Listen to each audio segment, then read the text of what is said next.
Harry Kane! Let him cook. You can't have Lil Bro winning. He's mid. Still calling shots like I'm giving out samples. Earning bid, all these shoes on my feet are old school Italians like Totti and Del Piero. I'm usually drunk when I leave.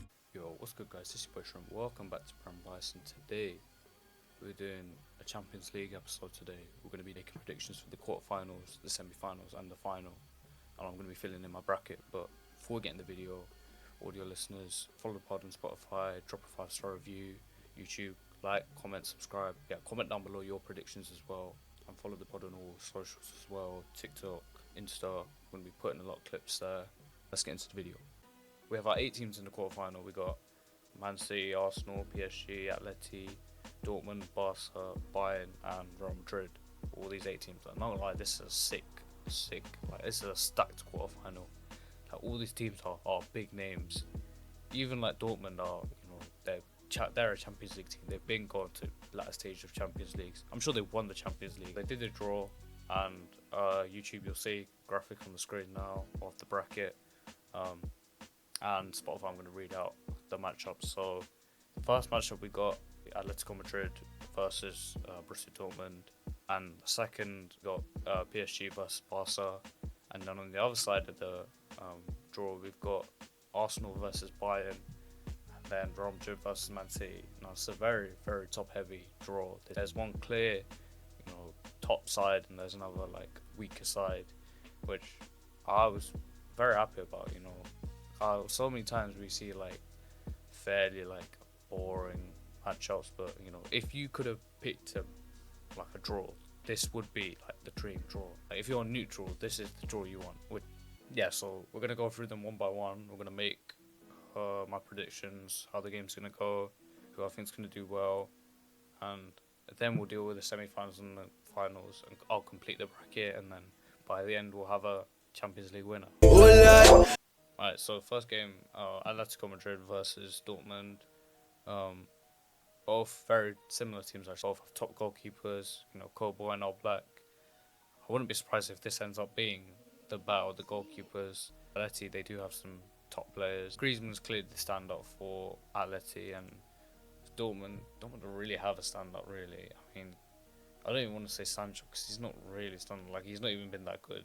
He's had like 1 or 2 good games. Yeah, this one it is kind of tough, but I am gonna go Atletico Madrid. Even though they're gonna have to go away, I just think Dortmund's attack is just meaty.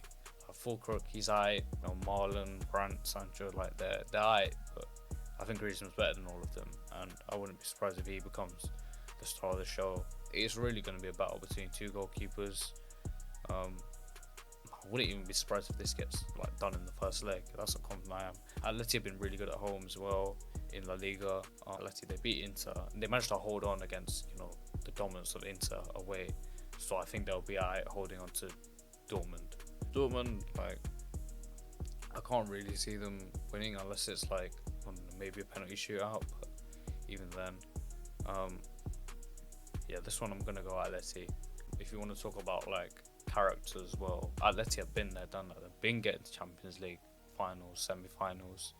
They have the manager Simeone, his Champions League like record is ridiculous as well. Dortmund is literally the opposite. Dortmund are like the bottlers. They're known for bottling. Like, they have that one Champions League, but that's about it. Like, there are times when they'll lose to teams they shouldn't lose to. The more said players have never really gone far in the Champions League. The Dortmund manager Terzic is like he's not great. There have been constantly rumours that he's going to get sacked. Next up we got PSG versus Barca. Both these teams haven't really been great, and they've been constantly like changing. Mbappe, you can never doubt Mbappe, and that's what makes the tie interesting, because it's going to be Mbappe against Jules Koundé, both France teammates. Koundé, he kind of stunk up the joint early in the season. He was but in recent weeks he's kind of gone back to his normal level, and it's funny because since Xavi said he's leaving, Barca I think are unbeaten. They literally just beat Atleti 3-0. They beat Napoli 3-1, and PSG they don't really have anyone. Like Dembele, he's not great. Barcola, he's mid. Like I see people saying, oh, he's maybe the next one up. He's so big. His touch is ass. What I saw of him in the Sociedad games is like he's fast. I'll give him that, but his touches were bad. Barca's been doing really well though. Arujo gone back to how he normally was. He was kind of struggling, probably because of Jules Koundé's form. But he's kind of gone back to how he was. Ter Stegen's come back from injury. João Cancelo at left back, he's constantly getting goals and assists, and he's been doing well in the Champions League. It feels like he's scoring most rounds. And now they have this youngster, 17-year-old Koulibaly. I don't know how you say his name. Pau Koulibaly. Yeah, Pau Koulibaly. 17-year-old. I assume he's from La Masia, but he just got called up for Spain. He had a man of the match performance against Napoli, and I was thinking in the Napoli game, well, how's he going to handle it? He's up against Osman, but he did really, really well. In the game against Atletico Madrid, he's done really, really well. Yeah, since Xavi is leaving, they've just been scoring goals. They've been defensively solid. Lamine Yamal, by the way, he's top. He's different crazy, bro. He is like Ballon d'Or level. Like what he's doing at his age, like even Messi wasn't doing it. I know they were in different teams. I'm not trying to compare them, no way. But like the stuff he's doing, the goals and assists he's doing, he's breaking records. He's doing shit that even Messi wasn't doing at his age. At 16 years old, 16, 17 years old, to do that is crazy. Lewandowski, he's gone back to his best. He's been popping up with goals. Gundogan, Rafinha, they've got some top players there with Barca, and the big thing with Barca is they have João Felix to come off the bench. I'm gonna go Barca on this one. Obviously, the key test will be Mbappe.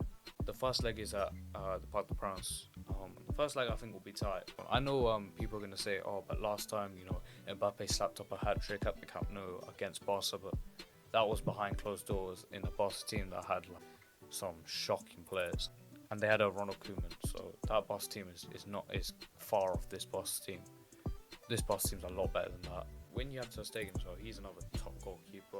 Donnarumma, he's mid, but when you have Ter Stegen, he's a very, very good goalkeeper. Since his hair transplant, he's been elite. Alright, so next up we got Arsenal versus Bayern Munich. This tie I'm very, very excited for. Very happy. I wanted this tie because there's a lot riding on this tie. Kind of Arsenal's European reputation is really on the line. If they beat Bayern Munich, they can put them or them 10-2s, 5-1s, rare behind them, and they can say, no, we're not the same Arsenal, because that's kind of, everyone's been running jokes about Arsenal, and the Arsenal fans, they get annoyed by that because they want to believe that this team's different, but they have to show it on the pitch. It's funny because they're both in complete opposite forms. Arsenal have been slapping teams up for fun, and Bayern have been kind of struggling. They've done well in recent weeks, to be fair, but certainly Bayern are underachieving. That's what I was trying to say. Bayern are definitely underachieving. Harry Kane, obviously returning back to Arsenal, back to the Emirates. His record against Arsenal is very good. That stat is slightly fugazi though, because some of them are penalties. But I'm sure Harry Kane is more than desperate to score against Arsenal. Thomas Muller again. I'm sure he was there last time. I think I saw a picture of it. It was him versus Arteta, and when they faced each other, I'm pretty sure. Bayern as well. They've kind of been chopping and changing. It feels like this is a completely different Bayern team to what a lot of people had in mind at the start of the season.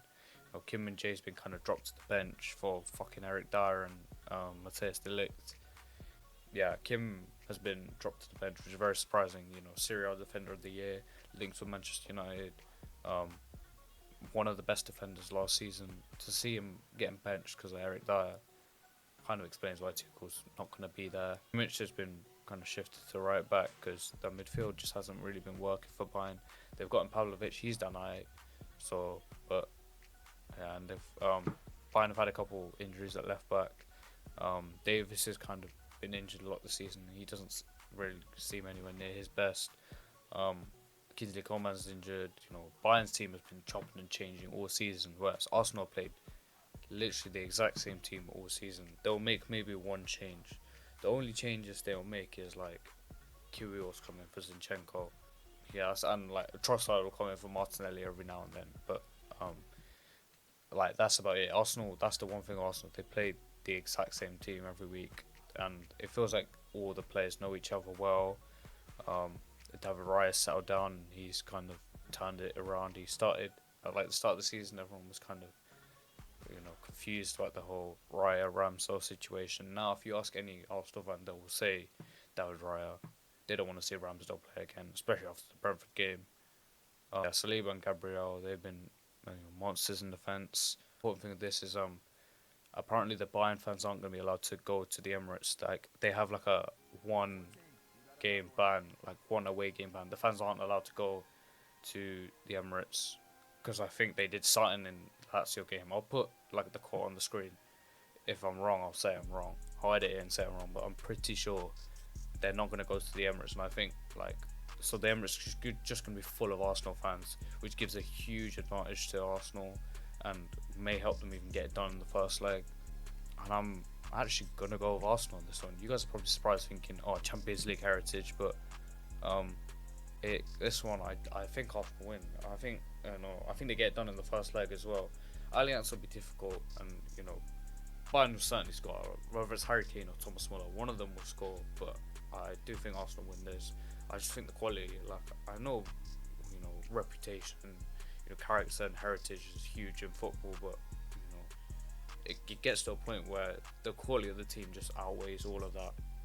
I think Arsenal as well, they've changed. They've got in characters now. Got Declan Rice. Gabriel's kind of become more of like Saliba's kind of rubbed off on him. Like Saliba's character's kind of rubbed off on him. But if you guys get that joke, comment down below.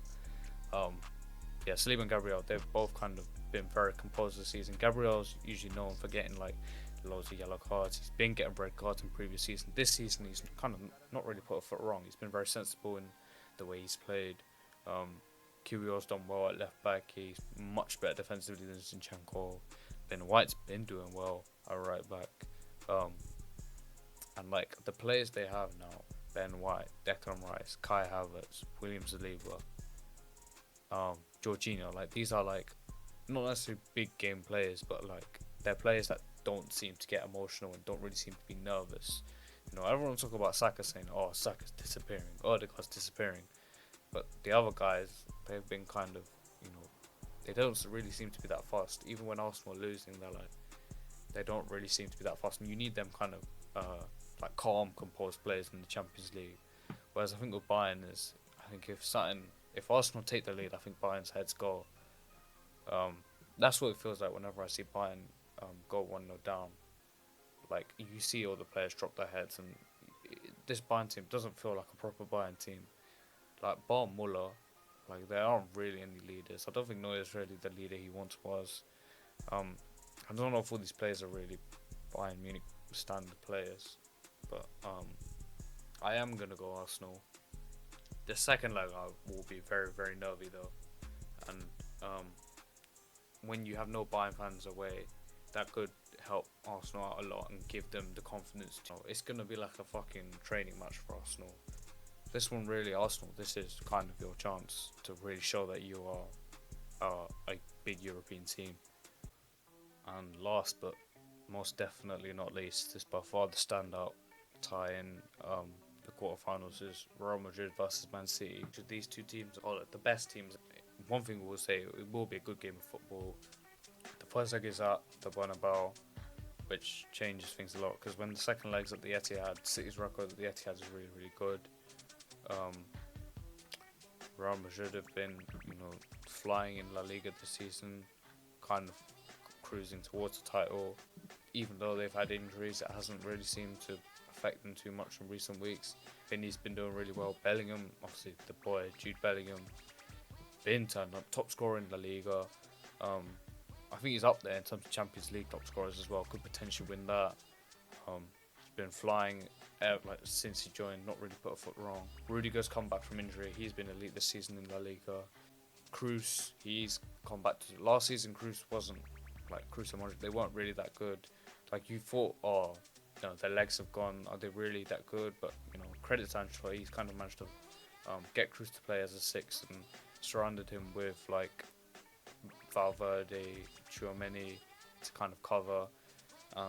Bellingham also kind of drops deep to help Kroos out, and Ancelotti's done really well with the challenges that Real Madrid had this season. Because going into the season, if I was a Real Madrid fan, I would have been nervous because you have no striker, and the injuries you had as well. You know, no Couture, no Militao, no Alaba. That changes things a lot as well. As Man City don't really have any injuries apart from Jack Grealish. Man City competing for the Prem, but they have the squad to do both. It's not like Liverpool who have loads and loads of injuries where it's like, oh, could they really compete in all competitions? Man City can. They're more than capable of doing it. You know, Man City, like Pep Guardiola, that kind of tagline's gone since they won the Champions League. The thing with Man City is, the question is, do they want another treble or do they want a four-peat? That's the issue. This one is, one thing I will say is it will be a very, very good tie. The first leg I think will be tight though, because it's at the Bernabeu. I think Rudiger up against Haaland. We saw last year Rudiger dealt with Haaland very, very well. He loves that physical battle. I wonder, the interesting thing is how's Haaland going to deal with it, because he's going to have to learn from last season that you can't really go toe to toe physically with Rudiger. He loves that battle. So how's he going to deal with it? Because he's not really a drop deep kind of guy. Is he going to try running behind? This one's really, really tough. Like you can see, I'm stalling. I'm trying to figure out who should I say will win. And I'm gonna go with, for fuck's sake, I'm gonna go on Man City. Second leg at the Etihad. Man City as well. You've got guys like Foden, Bernardo Silva, De Bruyne. This one's tough, I'm not gonna lie. I don't really want to have Real Madrid going out because Real Madrid are so good, but I'm gonna go with who do I go for? I'm gonna go with Man City. Yeah, I'm gonna go with Man City. Real Madrid without Couture, the second leg away at the Etihad.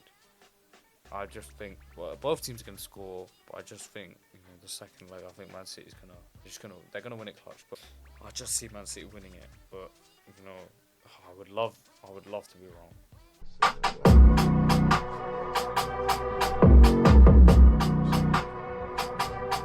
On the quarterfinals, now let's continue the bracket. So my semi-finals are the first one's Atletico Madrid versus Barcelona, and the second one's Arsenal versus Man City. Now these semi-finals, they're both very, very tasty. It's nice. They're very, like, if this does happen, it will be very different to how they happen. Arsenal. When was the last time Arsenal made the semi-finals of the Champions League? Barca haven't been in the semis for a long, long time. Yeah, and Atleti, if we get an Atleti Barca tie, it'll be interesting. Two domestic ties, and again, Arsenal, Man City, they have to play each other. Arsenal have to play Man City at the Etihad before this tie, so that tie could affect this tie, and you see what I mean. There's a lot of stipulations. So the first tie, Atletico Madrid versus Barca. A lot of people have Atleti going far and as like dark horses based on the draw. Like, you can see why they have the easier side of the draw, but I am gonna go Barca with this one just because the players like Atleti, they got Griezmann. Barca have so much firepower in attack. João Felix, by the way, he's playing for his career. He scored in both home and away at Atleti. He's literally playing for his career at this point because Atleti, they're not gonna want him back. There's no way the fans hate him. They turned on him. I saw them on social media. I saw the Atleti fans were burning his shirt or something. I know the Atleti fans, they're sick in the head. I just think the firepower that Barca have in attack is too much. I think when they played each other in the Liga, Barca dominated possession. I think with Xavi leaving, a lot of these players, they have a point to prove. They're playing to try and impress whoever the new manager will be. They are players that have been there in Champions League before, Lewandowski, Gundogan. I think if the second leg was at Atleti, I'd go with Atleti because Atleti at home are very, very good. But I'm going to go Barca with this one. I can't believe I'm saying this because Barca is so stinky, and I've been on record saying how bad Barca have been, but I can't believe I'm saying that Barca might win in the semi-finals. But that's just the way the Champions League is, and I wouldn't be surprised if João Felix scores again against Atleti. They're going to hate him.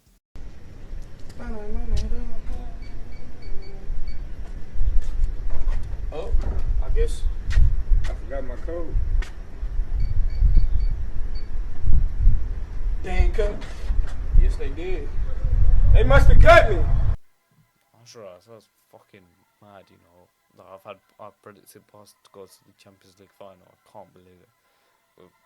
You know, Xavi said, "Oh, if I win the Champions League, I'm gonna leave." But you know, that could be crazy. Imagine if they win it. You know, imagine Lamine Yamal, 16-year-old Champions League winner. But enough about that tie. The next tie is Arsenal versus Man City. Now, we've seen this tie a lot, and in recent years, you know, or pretty much in all time, like Man City always beat Arsenal usually. But people are gonna point to, you know, when they played this season at the Emirates and in the Community Shield where Arsenal won. But that tie is completely different because if you look at the team sheets, for sure City were missing like big players. Yeah, Man City, they had no Rodri and they had no De Bruyne. So like their two best players, like when you have your two best players out, you can't really like equate that to how they're going to play this time around. And I know Arsenal fans are going to say, "Oh, but we had Saka out." You only had Saka out, and you only just managed to beat them when they didn't have De Bruyne and Rodri. So yeah, I think we're not going to deal with that like tie too much. That's not going to affect my prediction. Now, it's, you know, Pep against Arteta. Pep's always got the better of Arteta. Arsenal though have been, if you had to like look, if you look at the Premier League, Arsenal have been the better team in the Premier League. They've been more consistent. This one I'm gonna go with Man City. You know, also I should have mentioned the first leg's at the Emirates, but the second leg again is at the Etihad. City have been very lucky. Yeah, I do think the Emirates tie will be close, but you know, at the Etihad, you know, the pressure is gonna start getting to Arsenal. I think a key battle will be Martinelli versus Kyle Walker, because you saw Kyle Walker against Luis Diaz. He's not been great this season, Kyle Walker. You know, and you saw Luis Diaz, who isn't the quickest. I think Martinelli's quicker than Luis Diaz. He's certainly younger anyway. Yeah, so I'm gonna go Man City.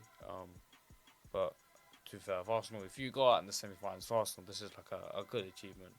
You know, it's the same for Atletico, to be honest. You know, if whichever team go out, you know, most of these teams will be fairly happy with the season. It's only Man City. Man City will want to make the final just because how good their team is. But yeah, I'm gonna go with Man City. I wouldn't be surprised if Haaland, you know, decides, you know, to turn up in this game.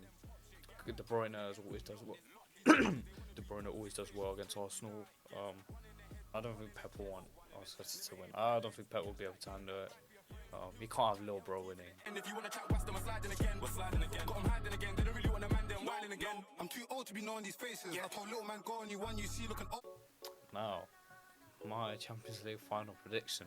Final will be Barcelona versus Man City. Pep returning back to Barcelona. Xavi versus Pep.